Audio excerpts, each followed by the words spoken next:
Dipersembahkan oleh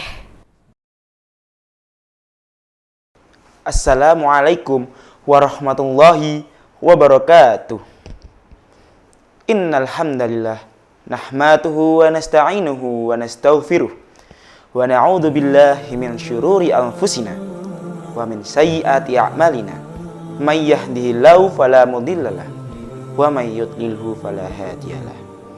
Asyhadu an la ilaha illallah wa asyhadu anna Muhammadan abduhu wa rasuluh wa la nabiyya wa la rasula ba'dah, amma ba'du. Pertama-tama, marilah kita panjatkan puja dan puji syukur kita atas kehadirat Allah Subhanahu wa Ta'ala yang telah memberikan kita rahmat serta hidayahnya, sehingga kita bisa melaksanakan puasa di hari ini tanpa suatu kekurangan apapun. Alhamdulillah. Kedua kalinya, sholawat serta salam semoga selalu terlimpahkan kehadirat Rasulullah Sallallahu Alaihi Wasallam. Semoga kita mendapatkan syafaat beliau kelak di yaumul akhir. Amin, amin, ya rabbal alamin. Berdirinya saya di sini akan menceritakan salah satu kisah inspiratif dari salah seorang sahabat Rasulullah yang bernama Abu Dzar Al-Ghifari. Suatu hari, Abu Dzar Al-Ghifari datang menuju Mekah dengan keadaan badan yang lemas, letih, dan lesu, dan sakit pula. Ditambah terik panas matahari dan beratnya perjalanan padang pasir di saat itu. Tetapi keinginannya, cita-citanya, dan kemauannya untuk mencari kebenaran mampu menghilangkan, meluluh lantakkan semua rasa sakit, lemas, letih, dan lesu tersebut. Sesampainya Abu Dzar di Mekah, Abu Dzar langsung menyusuri jalan demi jalan kota Mekah dengan memasang telinga lebar-lebar, mendengarkan dan menyimak seluruh perkataan kaum Quraisy tentang Nabi Muhammad. Hingga Abu Dzar pun berhasil menemukan salah satu tempat dakwah Rasulullah saat Islam pertama kali muncul, yaitu di rumah Al-Arqam bin Abil Arqam. Suatu hari, Abu Dzar Al-Ghifari mendapatkan Rasulullah Shallallahu Alaihi Wasallam sedang duduk sendiri di rumah Al-Arqam bin Abil Arqam. Lantas, Abu Dzar Al-Ghifari pun datang menemui Rasulullah dan mengucapkan salam. "Selamat pagi, wahai kawan sebangsa," ucap Abu Dzar.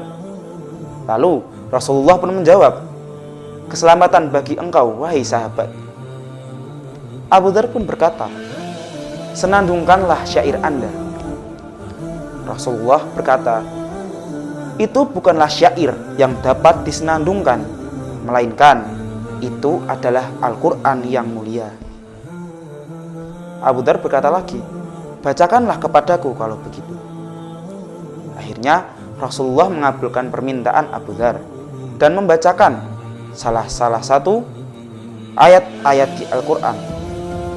Dan Abu Dzar pun menyimak dengan seksama hingga kata itu pun terucap dari lisan Abu Dzar, "Tiada ilah yang berhak disembah kecuali Allah, dan Rasulullah ialah utusan Allah." Lalu Rasulullah pun menghentikan bacaannya, lantas bertanya kepada Abu Dzar, "Dari manakah asalmu, wahai saudara sebangsa?" Abu Dzar menjawab pertanyaan Rasulullah, "Aku dari Bani Ghifar." Lantas Rasulullah pun menyunggingkan senyum kepada Abu Dzar. Rasulullah tahu bahwasanya Bani Ghifar adalah salah satu kabilah yang tidak peduli dengan orang yang dibegalnya. Bani Ghifar adalah sahabat di malam hari dan juga sahabat di kegelapan. Nah, berbeda cerita karena sekarang salah satu warga dari Bani Ghifar, yaitu Abu Dzar Al-Ghifari, pergi ke hadapan Rasulullah dan menyatakan syahadat di saat Islam baru pertama kali lahir. Lalu Abu Dzar pun bertanya kepada Rasulullah, "Wahai Rasulullah, apakah yang seharusnya aku lakukan menurut engkau? Tanya Abu Dzar kepada Rasulullah. Rasulullah pun menjawab, pulanglah engkau kepada kaummu sebelum engkau mendapatkan perintah lebih lanjut dariku. Kata Rasulullah. Abu Dzar malah berkata, demi Allah yang jiwaku berada di dalam genggamannya, aku tidak akan pulang kepada kaumku sebelum aku meneriakkan Islam di depan kaum Quraisy. Setelah itu, pergilah Abu Dzar menuju Ka'bah dan meneriakkan Islam sekencang-kencangnya.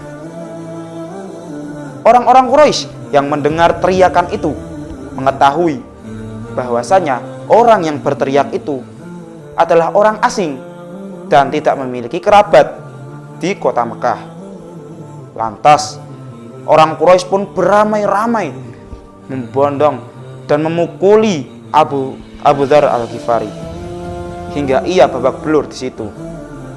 Melihat keadaan itu, Abbas, paman Rasulullah pun menghampiri dan menyelamatkan Abu Dzar Al-Ghifari dan berteriak, apakah kalian tahu orang ini?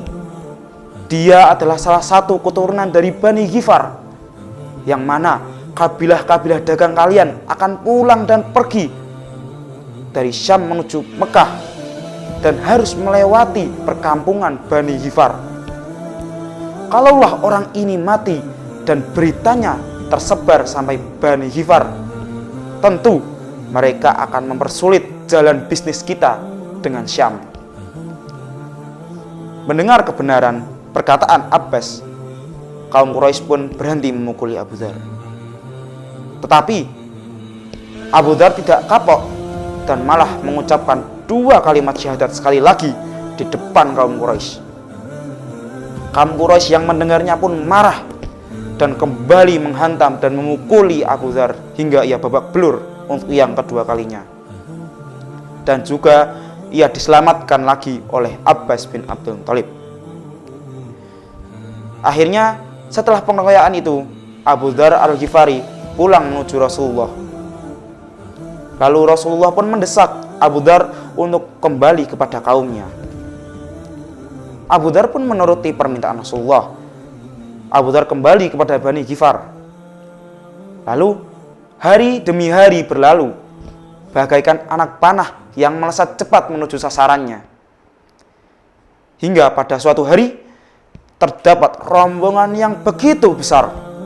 Saking besarnya, jikalau bukan karena takbir yang dikumandangkan, pastilah orang-orang Madinah berkata, Madinah sedang diserang. Lalu setibanya rombongan itu di Madinah, rombongan besar itu pun langsung menuju ke Masjid Rasulullah.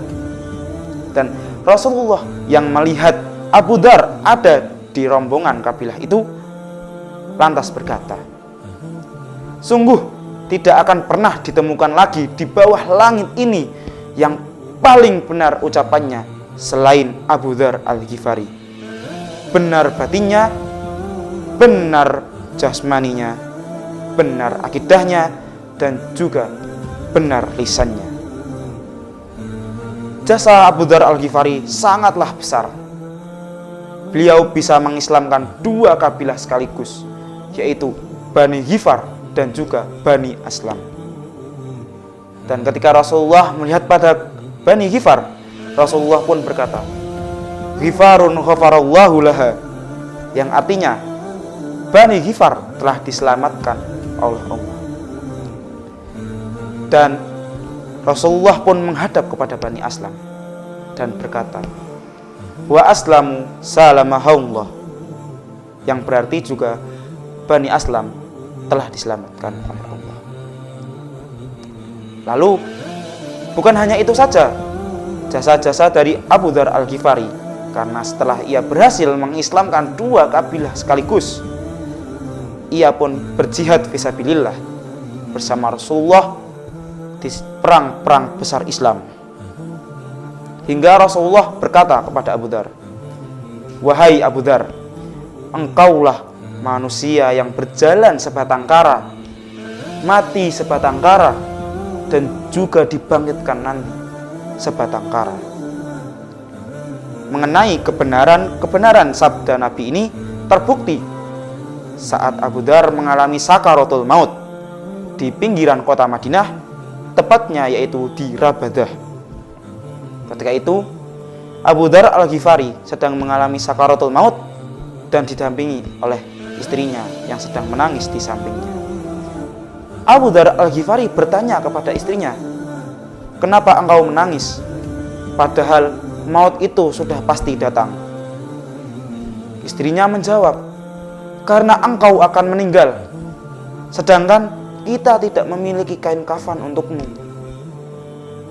Abu Dzar kembali berkata, "Janganlah engkau menangis. Pada suatu hari, aku pernah datang ke majelis Rasulullah bersama para sahabatnya, dan aku mendengar Rasulullah bersabda, 'Sungguh akan ada salah satu di antara kalian yang akan meninggal di padang pasir liar, disaksikan oleh serombongan orang-orang beriman.'" Lalu Abu Dzar berkata lagi kepada istrinya, "Semua orang di majelis itu telah meninggal mendahuluiku di kampung, dan hanya tersisa aku seorang.